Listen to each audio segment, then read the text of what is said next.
श्रीमती प्रियंका गांधी वाड़ा।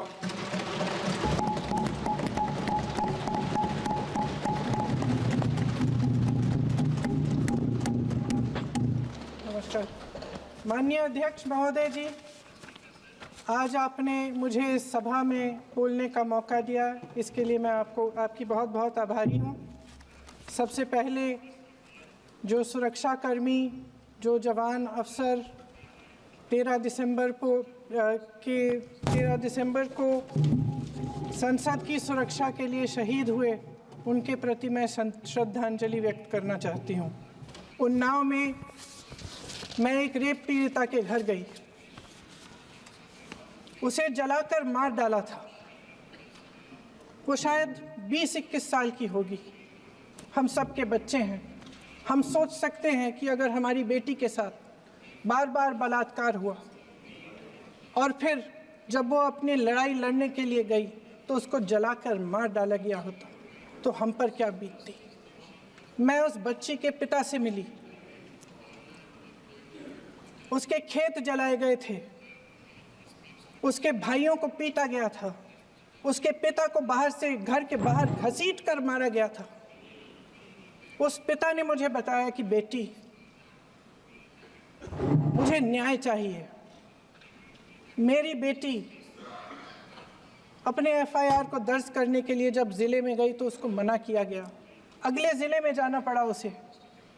वो रोज़ सुबह 6 बजे उठकर तैयार होकर अकेली अपने मुकदमे को लड़ने के लिए अगले ज़िले में ट्रेन से जाती थी। उसके पिता ने मुझे कहा कि मैंने उससे कहा, बेटी अकेले मत जाओ, छोड़ दो ये लड़ाई। लेकिन उसकी बेटी ने उसको जवाब दिया कि नहीं पिताजी, मैं अकेली जाऊंगी, मैं लड़ूंगी, ये मेरी लड़ाई है, मैं इसको लड़ूंगी। ये लड़ने की क्षमता, ये हिम्मत उस लड़की को और करोड़ों भारत की नारियों को हमारे संविधान ने दी। आगरा में मैं अरुण वाल्मीकि के घर गई। अरुण वाल्मीकि पुलिस स्टेशन में काम करता था, सफाई का काम करता था। आप सोच सकते हैं हमारी तरह उसका भी परिवार था। नई नई शादी हुई थी, 2-3 महीनों का बच्चा था। पुलिस स्टेशन में चोरी हो गई। चोरी का इल्ज़ाम उस पर लगाया गया। उसके पूरे परिवार को उठाकर पुलिस स्टेशन में ले गए। आप हंस रहे हैं, लेकिन ये गंभीर बात है। और क्या गंभीर बात। शर्म करो, शर्म। अरुण वाल्मीकि को पीट पीट के मार डाला। उसकी बीवी को पीटा, उसके पिता के नाखून निकाले, उसके पूरे परिवार को पीटा गया। जब मैं उस जवान महिला से मिलने गई जो अभी अभी विधवा हुई थी, तो उसने मुझे कहा कि दीदी, हमें सिर्फ एक चीज़ चाहिए, हमें न्याय चाहिए और हम इस न्याय के लिए लड़ते रहेंगे, चाहे कुछ भी हो जाए। ये हिम्मत उस महिला को हमारे संविधान ने दी।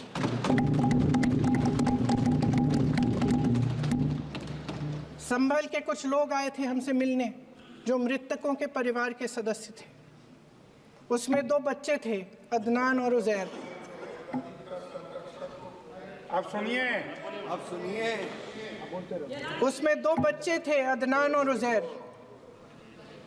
एक बच्चा मेरे बच्चे की उम्र का है, दूसरा उससे छोटा 17 साल का है। दर्जी के बेटे थे। दर्जी का एक ही सपना था कि वो अपने बेटों को पढ़ाएगा, लिखाएगा। एक बेटा डॉक्टर बनेगा, एक बेटा भी सफल होगा दूसरा बेटा भी अपने जीवन में सफल होगा। उनके पिताजी हर रोज उनको स्कूल छोड़ते थे। उस दिन भी स्कूल छोड़ने के बाद अपनी दुकान में चले गए। उन्हें पता नहीं था कि विवाद हो रहा है। उन्होंने भीड़ देखी, घर आने की कोशिश की तो पुलिस ने गोली से मार डाला। वो 17 साल का बच्चा अदनान मुझसे कहता है, वो 17 साल का बच्चा अदनान मुझसे कहता है कि मैं बड़ा होकर डॉक्टर बन के दिखाऊंगा, मैं अपने पिता का सपना साकार करूंगा। ये सपना, ये आशा उसके दिल में हमारे संविधान ने डाली। अध्यक्ष महोदय, हमारे देश के करोड़ों देशवासियों के संघर्ष में, अपने अधिकारों की पहचान में, इनकी कठिन से कठिन परिस्थितियों से लड़ने की अपार हिम्मत में और देश से न्याय की अपेक्षा में हमारे संविधान की ज्योत जल रही है। मैंने हमारे संविधान की ज्योत को जलते हुए देखा है और इसके साथ साथ ये भी समझा है कि हमारा संविधान एक सुरक्षा कवच है, एक ऐसा सुरक्षा कवच है जो देशवासियों को सुरक्षित रखता है, न्याय का कवच है, एकता का कवच है और अभिव्यक्ति की आज़ादी का कवच है। दुख की बात यह है कि मेरे सत्ता पक्ष के साथी जो बहुत बड़ी बड़ी बातें करते हैं, इन्होंने इन 10 सालों में ये सुरक्षा कवच, सत्ता पक्ष के मेरे साथियों ने ये सुरक्षा कवच तोड़ने का पूरा प्रयास किया है। संविधान में सामाजिक, आर्थिक और राजनीतिक न्याय का वादा है। ये वादा एक सुरक्षा कवच है जिसको तोड़ने का काम शुरू हो चुका है। लैटरल एंट्री और निजीकरण के जरिए ये सरकार आरक्षण को कमजोर करने का काम कर रही है। अगर लोकसभा में ये नतीजे नहीं आए होते तो ये संविधान बदलने का काम भी शुरू कर लेते।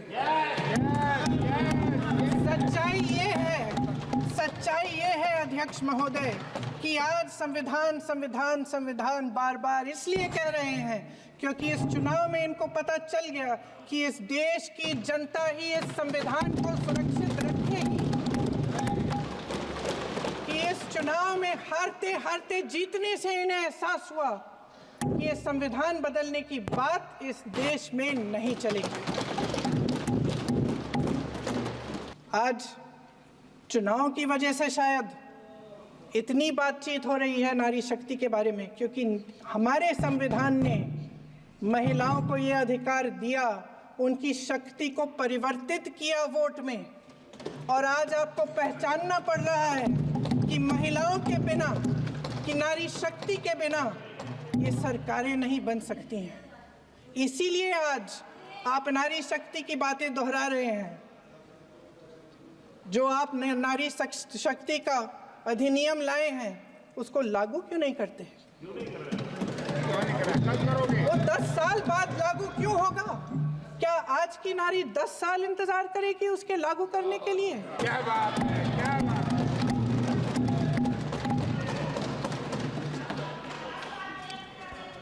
आज संसद में बैठे हुए सत्ता पक्ष के मेरे साथी ज्यादा से ज्यादा अतीत की बातें करते हैं। 1921 में क्या हुआ, कब हुआ, नेहरू जी ने क्या किया। अरे वर्तमान की बात करिए, देश को बताइए आप क्या कर रहे हैं, आपकी जिम्मेदारी क्या है? कि सारी जिम्मेदारी जवाहरलाल नेहरू की है। अध्यक्ष महोदय जी, ये सरकार आर्थिक न्याय का सुरक्षा कवच तोड़ रही है। आज संसद में बैठी ये सरकार बेरोजगारी और महंगाई से जूझ रही हमारी जनता को क्या राहत दे रही है। कृषि के कानून भी बड़े बड़े उद्योगपतियों के लिए बन रहे हैं। सही एमएसपी को छोड़िए, डीएपी तक नहीं मिल रहा है।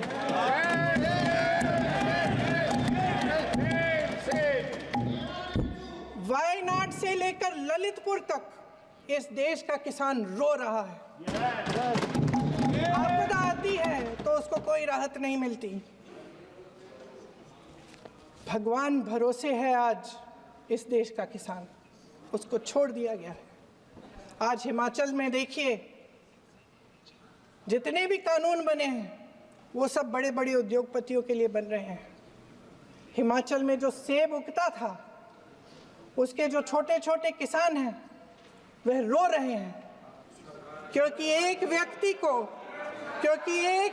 के लिए एक व्यक्ति के लिए सब कुछ बदला जा रहा है। सुनने की हिम्मत रखो। मैं अध्यक्ष महोदय जी, अध्यक्ष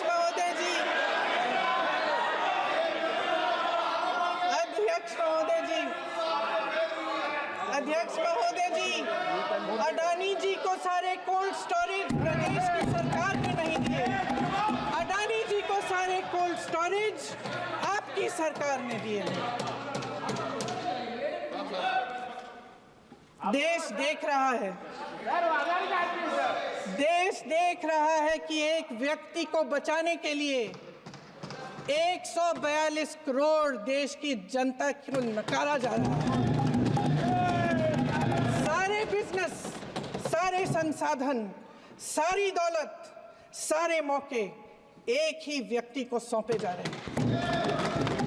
सारे बंदरगाह, एयरपोर्ट्स, सड़कें, रेलवे का काम, कारखाने, खदानें, सरकारी कंपनियां सिर्फ एक व्यक्ति को दी जा रही है। जनता के मन में हमेशा ये विश्वास होता था कि अगर कुछ नहीं है तो संविधान हमारी सुरक्षा करेगा, मगर आज आम लोगों के बीच ये धारणा बनती चली जा रही है कि सरकार सिर्फ अडानी जी के मुनाफे के लिए चल रही है। देश में बहुत तेजी से गैर बराबरी बढ़ रही है। जो गरीब है वो और गरीब हो रहा है, जो अमीर है वो और अमीर हो रहा है। इस सरकार ने आर्थिक न्याय की भी सुरक्षा कवच तोड़ दिया है। राजनीतिक न्याय की जब बात होती है, मेरे सत्ता पक्ष के साथी आज खड़े हुए और तमाम गिनती करने लग गए कि ऐसा हुआ वैसा हुआ, 1975 में जो हुआ। तो सीख लीजिए ना, आप भी सीख लीजिए। आप भी अपनी गलतियों के लिए माफी मांग लीजिए। आप भी बैलेट पे चुनाव कर लीजिए, आप भी बैलेट पे चुनाव कर लीजिए। दूध का दूध, पानी का पानी हो जाएगा। आप राजनीतिक न्याय की बात करते हैं, सरकारों को पैसों के बल पर गिरा देते हैं।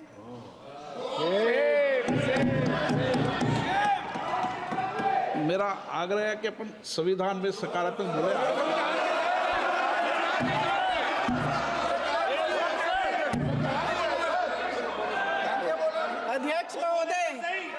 अध्यक्ष महोदय, सत्ता पक्ष के हमारे साथी ने एक उदाहरण दिया उत्तर प्रदेश की सरकार का, तो मैं भी एक उदाहरण दे देती हूँ महाराष्ट्र की सरकार का। मैं भी एक उदाहरण दे देती हूँ हिमाचल की सरकार को तोड़ने की कोशिश किसने की, पैसों के बल पे की, गोवा की सरकार। तमाम उदाहरण राजस्थान की। क्या ये सरकारें जनता ने नहीं चुनी थी? क्या संविधान इन पर लागू नहीं था? पूरी देश की जनता जानती है कि इनका, हंसती है, जानती है कि इनके यहाँ तो वॉशिंग मशीन है।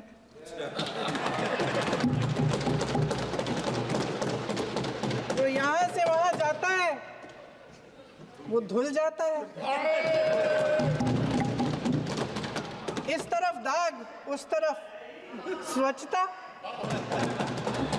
और मेरे कई ऐसे साथी हैं जो इस तरफ होते थे उस तरफ चले गए, मुझे दिख भी रहे हैं, वॉशिंग मशीन में शायद धुल गए हैं। अध्यक्ष महोदय, जहां भाईचारा और अपनापन होता था, जहां हमारे संविधान ने एकता का सुरक्षा कवच दिया था, वहां शक और घृणा के बीज बोए जा रहे हैं। एकता का सुरक्षा कवच तोड़ा जा रहा है। प्रधानमंत्री जी यहाँ सदन में संविधान की किताब को यूं माथे से लगाते हैं, लेकिन संभल में, हाथरस में, मणिपुर में जब न्याय की गुहार आती है, उठती है, तो उनके माथे पे शिकन तक नहीं आता।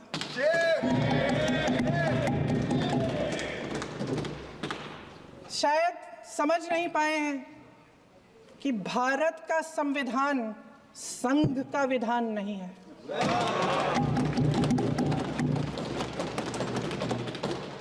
भारत के संविधान ने हमें एकता दी, हमें आपसी प्रेम दिया। उस मोहब्बत की दुकान जिस पर आपको हंसी आती है, उसके साथ करोड़ों देशवासी चले। करोड़ों देशवासियों के दिल में एक दूसरे के लिए प्रेम है, घृणा नहीं है।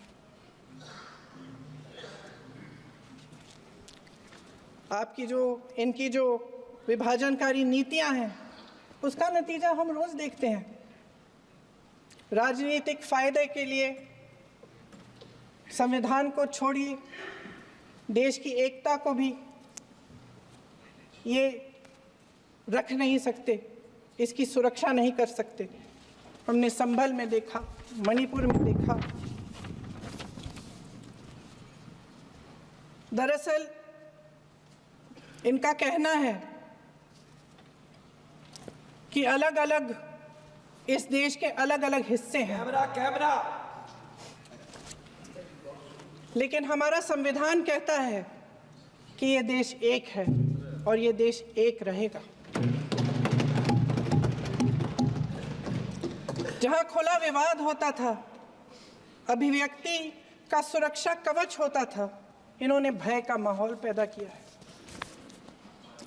सत्ता पक्ष के मेरे साथी अक्सर 75 सालों की बात करते हैं, लेकिन इन 75 सालों में ये उम्मीद, आशा, ये अभिव्यक्ति की ज्योति कभी थमी नहीं, कभी बुझी नहीं।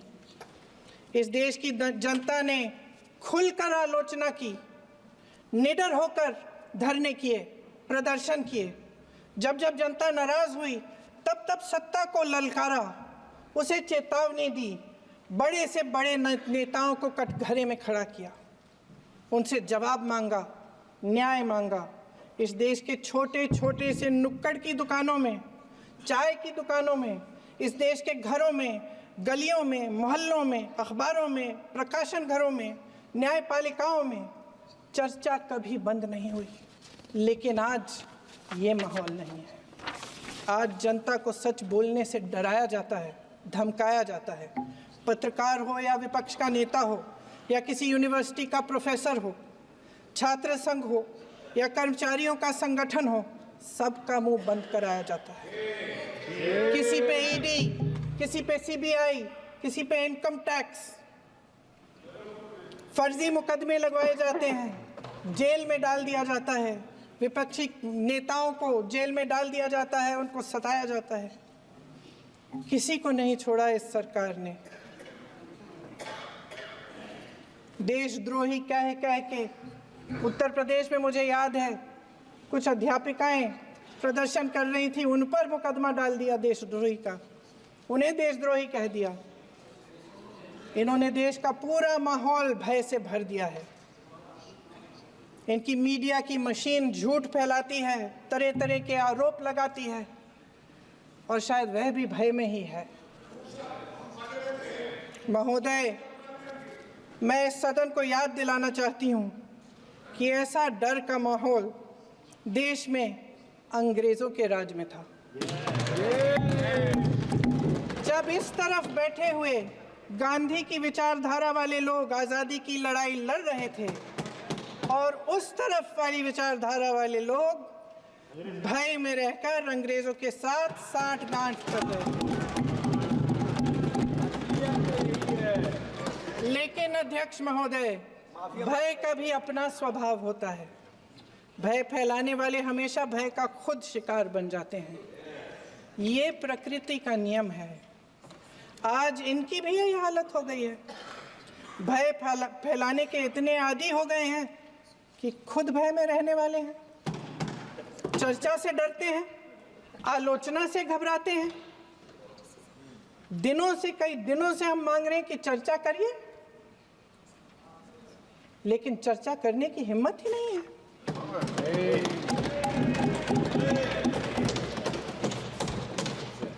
एक कहानी होती थी अध्यक्ष महोदय, शायद बचपन में आपने भी सुनी होगी। राजा भेष बदलकर बाजार में आलोचना सुनने जाता था।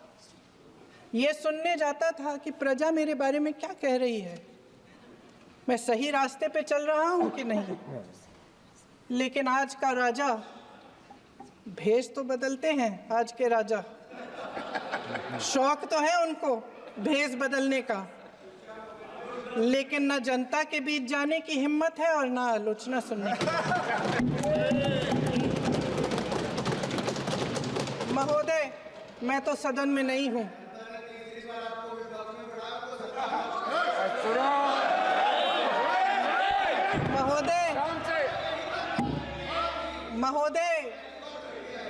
महोदय, जनता में बहुत विवेक है, ये सही है।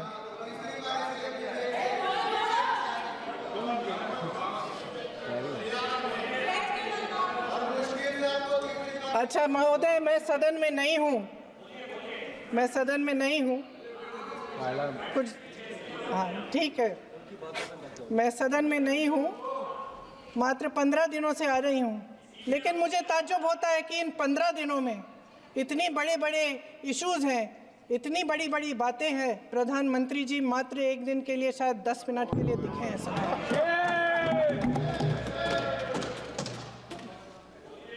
बात यह है अध्यक्ष महोदय जी कि ये देश भय से नहीं, साहस और संघर्ष से बना है। इसको बनाने वाले देश के किसान, जवान, देश के करोड़ों मजदूर और गरीब जनता है। संविधान इनको साहस देता है।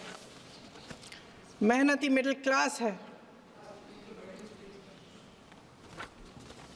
और इस देश के जो करोड़ों देशवासी हैं, जो रोजाना भयंकर परिस्थितियों का सामना करते हैं, उनको साहस देता है। वायनाड में जो आपदा आई, उसमें एक छोटा लड़का था 17 साल का। 6 घंटों के लिए उसने अपनी माँ को बचाने की कोशिश की। 6 घंटों के लिए आप सोच सकते हैं कि अगर नदी की धारा बह रही है, नाराज है, आप अपनी माँ को पकड़े हो, 6 घंटों के लिए पकड़े रखते हो कि मेरी माँ बच जाएगी, और अंत में वो माँ भी बह जाती है। उस लड़के का साहस, उन महिलाओं का साहस जो पीड़ित हैं लेकिन फिर भी अपनी लड़ाई लड़ रहे हैं, उन संभल के बच्चों का साहस जिनके पिताजी अभी अभी गुजर गए, लेकिन फिर भी उनके सपनों को साकार करने की हिम्मत है, उनका साहस है। वो साहस इस संविधान ने दिया है।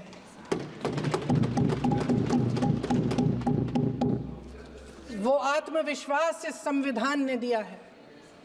ये देश भय से नहीं चल सकता, ये देश साहस से ही चलेगा।